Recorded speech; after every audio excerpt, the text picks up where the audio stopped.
시청자 여러분 안녕하십니까? 레디 개장 시그널 진행의 김채원입니다. 어제 우리 증시 내 마녀의 날을 잘 극복하고 마무리 지었습니다. 어제 모처럼 코스피보다 코스닥에 더 눈이 갔었는데요.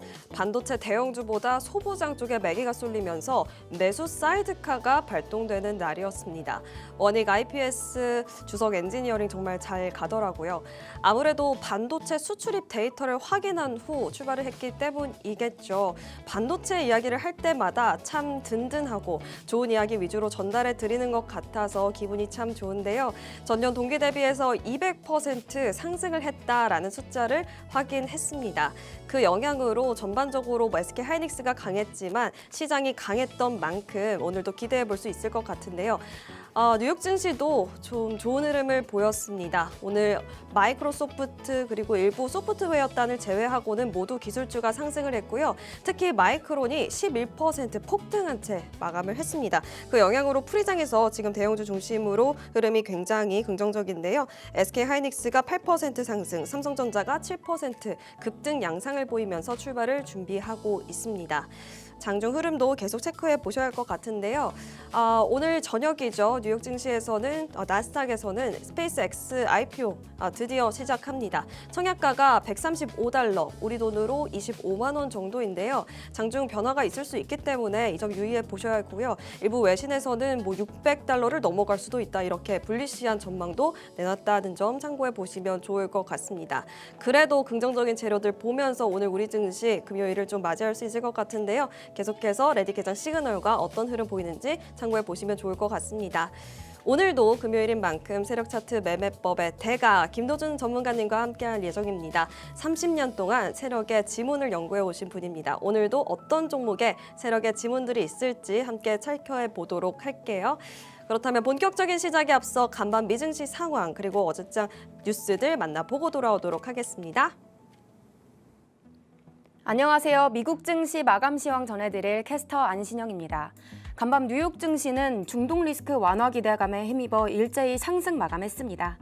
트럼프 대통령이 이란과의 종전 협상이 최종 조율 단계에 들어섰으며 이번 주말 유럽에서 서명식이 열릴 수 있다고 밝히자 투자 심리가 크게 개선됐는데요. 또 종전 합의가 체결될 경우 호르무즈 해협 재개방과 대이란 제재 완화 가능성도 언급되면서 국제유가와 국채금리가 동반 하락했습니다. 여기에 골드만삭스가 AI 컴퓨팅 수요가 아직 초기 단계에 불과하다고 평가하면서 반도체주를 중심으로 매수세가 유입됐고 뉴욕 증시는 강한 상승세로 거래 마쳤습니다. 자세한 지수 상황 먼저 체크해 보시죠. 다우지수는 1.86% 오르면서 다시금 5만 포인트 선을 회복했습니다. 나스닥은 2.54% 상승한 25,809선에 S&P 500은 1.75% 상승한 7,394선에 안착했습니다. 3년 6개월 만에 최고치로 오른 5월 PPI가 공개되기도 했지만 시장은 전쟁 종식 기대감에 반등한 모습 보여줬습니다. 다음으로 시총상위주들의 움직임도 함께 살펴보시죠. 오늘 M7 종목들의 희비가 엇갈린 하루였습니다. 어제장과 달리 간밤 가장 환호한 섹터는 역시나 반도체주였는데요. 먼저 시총 1위 엔비디아는 2.22% 올라줬습니다. 중동 리스크가 완화되면서 위험자산 선호가 살아났고 최근 조정을 받았던 AI 반도체주의 저가 매수세가 들어왔습니다. 특히 마이크론의 급등으로 AI 메모리 수요가 다시 부각되면서 AI 인프라 대표주인 엔비디아도 함께 매수세가 붙었습니다. 알파벳은 강보합권에서 마감했습니다. 알파벳은 자체 AI 반도체인 TPU 사업 확대 기대감에 상승했는데요. 구글이 최신 TPU를 공개한 데 이어 외부 기업에도 TPU 기반 AI 인프라를 제공하겠다는 전략이 부각되면서 AI 수익화 기대가 커졌습니다. AI 투자 확대 기대가 이어지면서 주가를 밀어 올렸습니다. 다음으로 애플은 1.39% 올랐습니다. 특별한 개별 호재보다는 대형 기술주 중심의 매수세가 유입된 것으로 보입니다. 최근 AI 전략에 대한 의구심으로 주가가 눌렸던 만큼 이날은 낙폭이 컸던 빅테크의 반발 매수가 유입된 흐름으로 볼 수 있겠습니다. 반면 마이크로소프트는 1% 넘게 하락했는데요. 간밤 M7 중 가장 힘이 없던 종목이었죠. 마이크로소프트는 오라클발 투자 부담 우려에 약세를 보였습니다.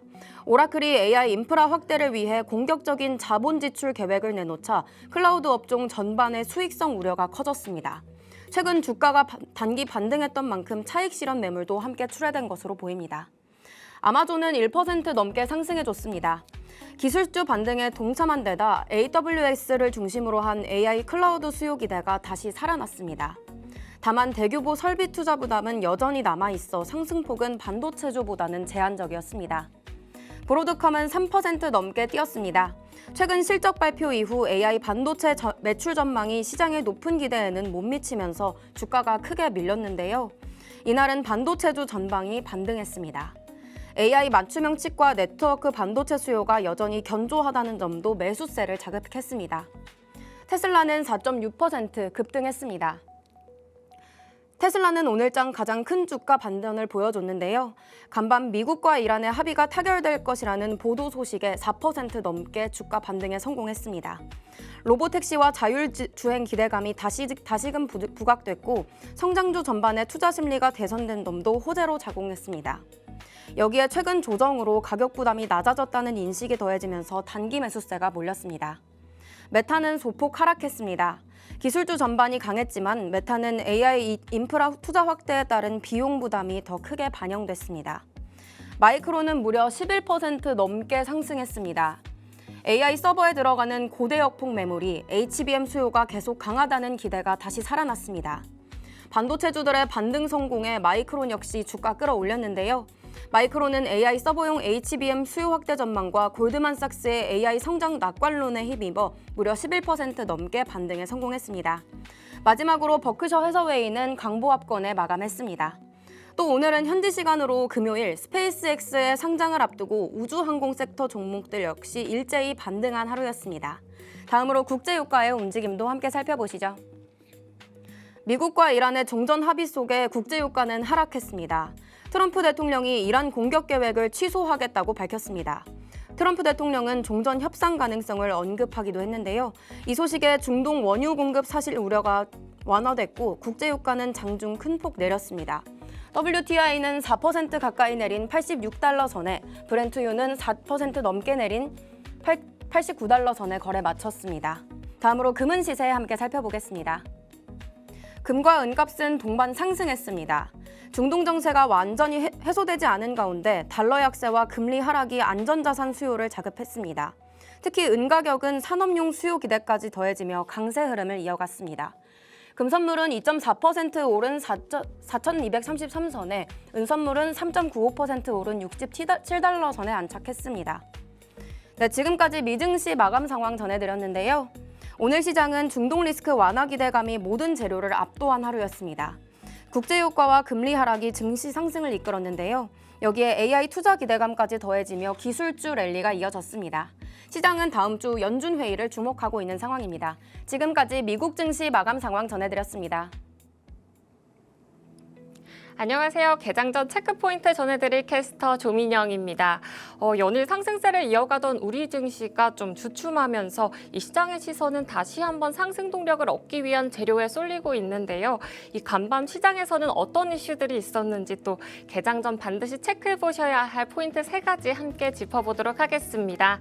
먼저 첫 번째 체크포인트 스페이스X의 상장입니다. 그동안 많은 관심을 받아왔던 스페이스X가 오늘 역대 최대 규모의 IPO에 나섭니다. 이 공모가 기준 시가총액은 약 1조 7,600억 달러, 우리 돈으로 약 2,400조 원 수준으로 미국 상장사 기준 시총 7위권에 해당하는 몸값입니다. 이에 투자자들의 관심도 뜨거운데요. 이 청약 수요는 목표액인 750억 달러의 약 4배 수준인 2,500억 달러까지 몰린 것으로 전해졌고요. 또 국내에서는 미래에셋증권을 통한 청약도 1차, 2차 모두 1, 2분 내외로 조기 마감됐었습니다. 또 관련 ETF들도 이미 강세를 보이고 있는데요. 타이거 미국 우주테크 ETF는 한 달 새 60%가 넘게 상승하면서 이 스페이스X 편입 기대감을 반영했습니다. 다만 시장의 평가는 엇갈리는데요. 이 높은 성장 기대와 함께 또 고평가 부담과 상장 초기 변동성을 경계해야 한다는 지적도 함께 나와주고 있습니다. 결국 이번 스페이스X 상장이 기술주 투자 심리를 다시금 자극할 촉매제가 될지 아니면 시장 과열을 보여줄 신호가 될지 주목이 되고 있습니다. 두 번째 체크 포인트는 미국 5월 생산자 물가지수 PPI입니다. 미국의 5월 PPI는 전월 대비 1.1% 상승하면서 시장 예상치였던 0.7%를 크게 웃돌았는데요. 이 전년 대비로도 6.5%가 올라 22년 11월 이후 가장 높은 상승률을 기록했습니다. 이번 상승세는 에너지 가격이 주도를 했는데요.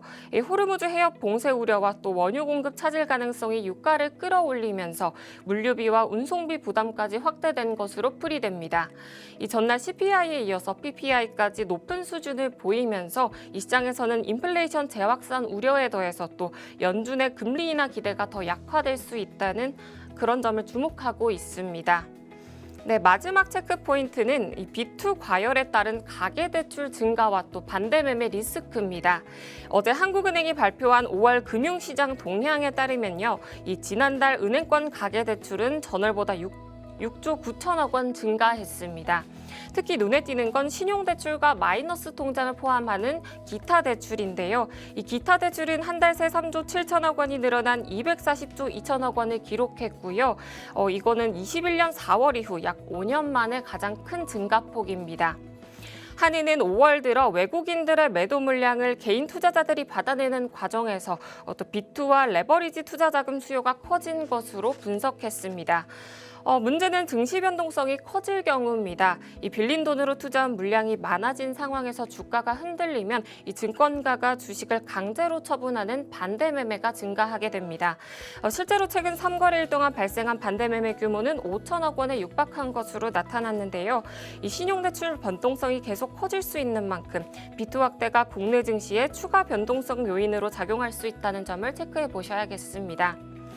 네, 지금까지 체크포인트 짚어봤는데요. 오늘 우리 시장은 이러한 이슈들 속에서 어떻게 흘러갈지 저희와 끝까지 함께 지켜보셔야겠습니다.